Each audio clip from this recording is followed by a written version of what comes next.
Hay emociones que nos impulsan, otras que nos alertan. Y luego está esa que parece diseñada para dejarnos, bueno, clavados en el sitio. Totalmente. Hoy vamos a meternos de lleno con la vergüenza, una de las sensaciones más universales y, a la vez, de las que menos se habla.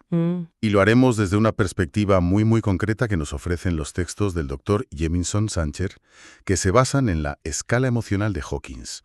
Tenemos aquí sus notas y la misión es desgranar qué es exactamente la vergüenza según esta escala, por qué se considera energéticamente tan devastadora y sobre todo explorar un método práctico que propone para empezar a salir de ahí. Y es un tema clave, ¿eh? Porque, según esta teoría, la vergüenza no es solo una emoción negativa más. No, No. Es el sótano de la experiencia humana. Se le asigna un nivel de energía de solo 20, en una escala que llega a 1000. vaya, 20. 20. Comprender por qué te deja sin combustible es entender por qué puede mantener a alguien estancado a veces toda una vida. Vale, pues empecemos por el principio, porque el texto arranca con una distinción que me parece que lo cambia todo. Sí, No es lo mismo vergüenza que culpa. Yo, la verdad, a veces las confundía. ¿Cuál es la diferencia fundamental que se plantea? es que es la clave de todo. Es la diferencia entre la acción y la identidad. Acción e identidad. Exacto. La culpa, según esta perspectiva, es sentirse mal por algo que hice. Vale. Cometí un error, dije algo que no debía y siento el peso de esa acción. La vergüenza, en cambio, es sentirse mal por lo que creo que soy. Ostras. Es un ataque directo al núcleo, al centro de la identidad. Es una diferencia brutal. O sea, la culpa te puede mover a arreglar algo, a pedir perdón. Claro. Tiene un vector de movimiento. Puede generar una acción reparadora. Mm, La vergüenza, en cambio, lleva a la parálisis. El texto lo ilustra muy bien, con esas creencias internas que todos reconocemos. sí. Cosas como, ¿hay algo fundamentalmente mal conmigo? ¿No soy suficiente? O la más dura, quizá. ¿Cuál? Si la gente supiera cómo soy de verdad, me rechazaría. Uf. Claro. Si el problema soy yo en mi totalidad, ¿qué solución hay? No hay a dónde moverse. Por eso drena la energía de una forma tan radical. Entendido. Y si es algo tan profundo que ataca la propia identidad, la pregunta ¿es inevitable? ¿De dónde sale? ¿Nacemos con ella o es algo que aprendemos? El texto es muy claro en esto. Se aprende. No es innata. Y describe 3 grandes vías por las que se instala en nuestro sistema. La primera, y la más común, es el condicionamiento en la infancia. Y, ojo, no hablamos solo de casos extremos de abuso. Claro, me imagino que se refiere a cosas más sutiles, ¿no? Mucho más. Hablamos de críticas constantes, de humillaciones, incluso de esas hechas en broma. Ya. Y sobre todo, de las comparaciones. Ese mira a tu hermano, él sí que puede, o a tu edad, yo ya hacía esto. Ese goteo constante va creando la idea de que hay una forma correcta de ser. Y que tú no la cumples. Exacto. La segunda vía que mencionas son las experiencias traumáticas. Aquí sí que entramos en terreno más duro. Sí, aquí se habla de abuso emocional o físico, de un rechazo social muy fuerte como puede ser el bullying, Claro. o de vivir un fracaso, ya sea profesional o personal, no como un evento, sino como una etiqueta que te define. Ah, vale. No es fracasé en este proyecto, es... Es soy un fracasado. Y la tercera vía, que es la que mantiene vivas a las otras dos, son las narrativas internas. El diálogo con uno mismo, vamos. El machaque continuo. Exacto. Ese hábito de repetirse una y otra vez frases como siempre lo arruino todo, no merezco que me quieran, soy débil. ¡Qué agotador! Y aquí el material señala un punto de inflexión muy interesante. El momento en que la emoción deja de ser algo que sientes para convertirse en algo que eres. Vaya. Cuando ya no dices, siento vergüenza por lo que pasó, sino que vives desde la identidad de soy una persona vergonzosa. Ahí es cuando se cronifica y te ancla en ese nivel 20 de la escala. Vale, entiendo el origen y el mecanismo. Pero, ¿cómo se manifiesta en el día a día? Porque, como decíamos, la gente no va por la vida diciendo, hola, siento una profunda vergüenza existencial. No, claro. Se debe de camuflar en otros comportamientos. Totalmente. Y los ejemplos que da el texto son muy reconocibles. El más evidente es la evitación. Evitar. No hablar en reuniones, no empezar proyectos nuevos, no ir a eventos sociales, cualquier cosa para no exponerse. Otro clásico es la procrastinación extrema y el autosabotaje. Este me parece fascinante. Uno piensa que es pereza, pero según esta teoría, podría ser una forma inconsciente de evitar el éxito porque, en el fondo, no te crees merecedor de él. Justo, Es mucho más profundo. precisamente. Se suma también el aislamiento, la necesidad casi adictiva de aprobación externa para sentir que tienes derecho a existir y, por supuesto, esa voz interna de autocrítica que es implacable. Un juez que nunca descansa. Y si lo miramos desde la perspectiva energética de Hawkins que mencionabas, ¿cuál es la síntesis de todo esto? Pues la conclusión es demoledora. La vergüenza colapsa la acción. Es un estado de contracción vital. Contracción vital. La persona no se mueve, no crea, no pide, no intenta. Su campo energético, por así decirlo, se encoge hasta hacerse casi invisible para protegerse de un juicio exterior que, en realidad, ya está ocurriendo sin parar en su interior. Claro. Y si esto se mantiene en el tiempo, me imagino que las consecuencias van más allá de simplemente sentirse mal. Mucho más allá. El texto las divide en 3 áreas. A nivel emocional, hablamos de depresión crónica, una sensación de vacío, de desesperanza. Uf. A nivel mental, el pensamiento se vuelve rígido y negativo. Se instala la creencia del yo soy así, no puedo cambiar, lo que hace imposible imaginar un futuro diferente. Te bloquea la imaginación. Totalmente. Y a nivel de conducta, se traduce en estancamiento vital y en relaciones muy desequilibradas, ya sea desde la sumisión total o desde la invisibilidad. Y esto es lo que te mantiene anclado por debajo de ese famoso umbral de 200 en la escala, ¿verdad?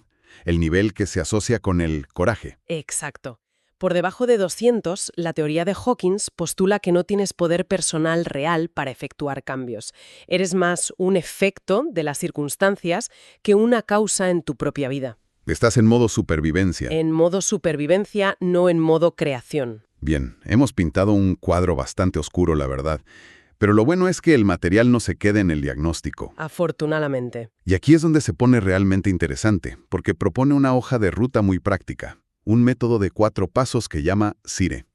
Empecemos por la S, que es de siente. El subtítulo que le ponen es Sin huir. ¿En qué consiste exactamente? Es, en apariencia, el paso más simple y a la vez el más difícil. A ver. Consiste en, cuando aparece la oleada de vergüenza, en lugar de luchar o distraerte, simplemente reconocerla. Decirte a ti mismo algo como, ok, en este momento estoy sintiendo vergüenza. Y le doy permiso para estar aquí. Solo eso. Solo eso. Sin analizarla, sin justificarla, sin odiarla. Solo permitirla. Suena muy bien en teoría, pero se me hace difícil. Si estás sintiendo una vergüenza que te consume, ¿de verdad es posible simplemente permitirla? No es como pedirle a alguien que se está ahogando que disfrute del agua. Es una gran pregunta. Y la clave no está en que te guste sentirla, sino en dejar de luchar contra ella. ¿Dejar de luchar? Este primer paso es increíblemente potente porque es el salto de la inconsciencia a la consciencia. En el momento en que nombras la emoción y le das permiso, dejas de ser la vergüenza. Y te conviertes en el observador de la vergüenza. Eso es. Y en ese pequeño espacio que se crea entre tú y la emoción, empieza la liberación. Entendido. O sea, el primer paso es simplemente dejar que la ola te golpee, sin resistirte. Pero claro, una vez que la estás sintiendo, me imagino que la tentación es entender de dónde viene. Y ahí es donde entra la I de indaga, ¿verdad? Correcto. Que parece que es donde se empieza a desmontar el mecanismo. Correcto. Aquí es donde pasamos de sentir a cuestionar. El método propone 2 preguntas clave. La primera, ¿qué pensamiento concreto está disparando esta vergüenza ahora mismo? La segunda, que es la que lo cambia todo. ¿Este pensamiento describe lo que soy como persona o describe una experiencia que tuve? Aquí volvemos a la distinción inicial entre identidad y acción. Exacto. Es el cambio de soy un inútil a estoy sintiendo vergüenza por una experiencia pasada en la que me sentí inútil. Ahí está. Es un matiz, pero le quita el poder de definirte por completo. Le quita todo el poder. El texto lo llama un momento crucial, porque la vergüenza se alimenta de la creencia de que es una verdad absoluta sobre ti. Claro. En cuanto la cuestionas y la conviertes en una simple observación sobre una experiencia, empieza a desmoronarse, el hechizo se rompe. Vale. El siguiente paso es la R de respira y suelta.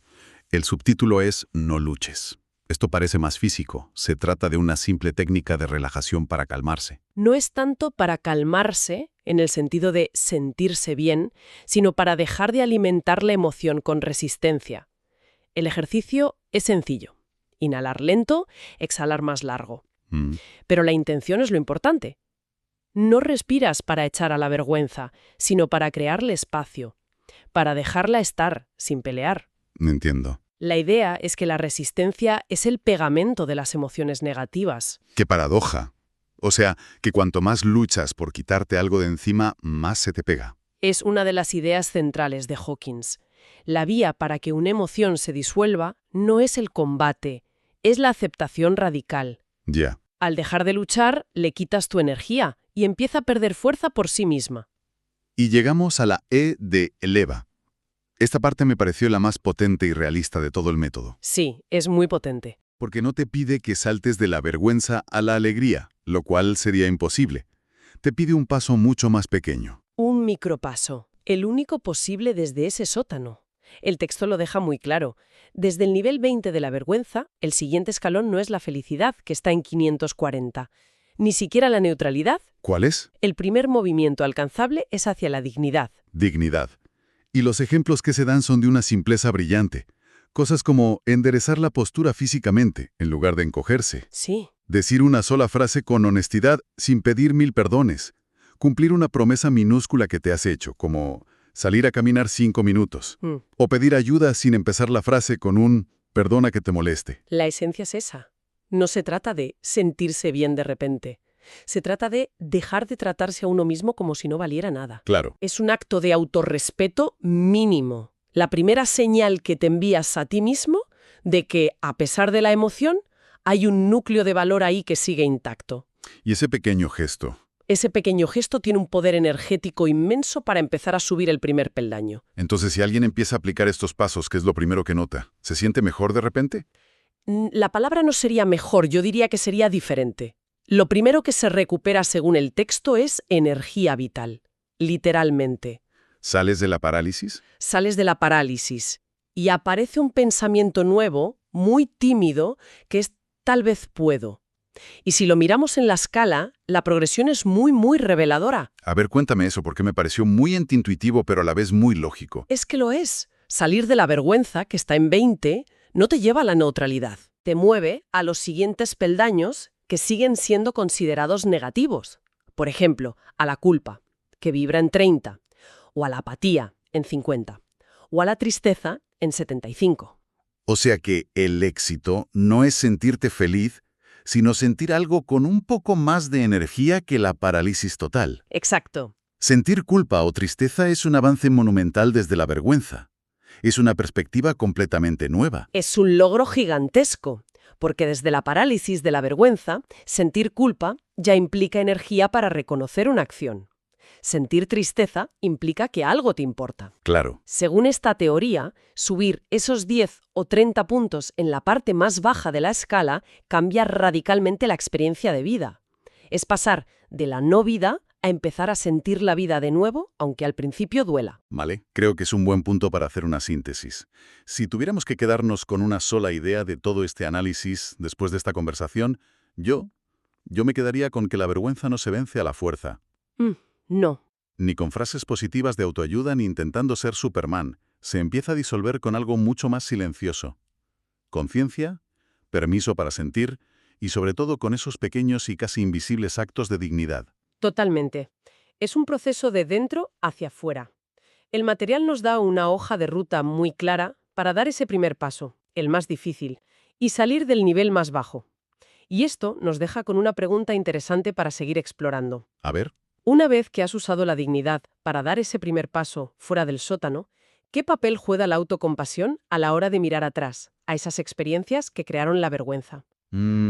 Y, sobre todo, podría ser esa compasión el verdadero combustible, no ya para subir por obligación, sino para seguir ascendiendo por un genuino acto de cuidado hacia uno mismo.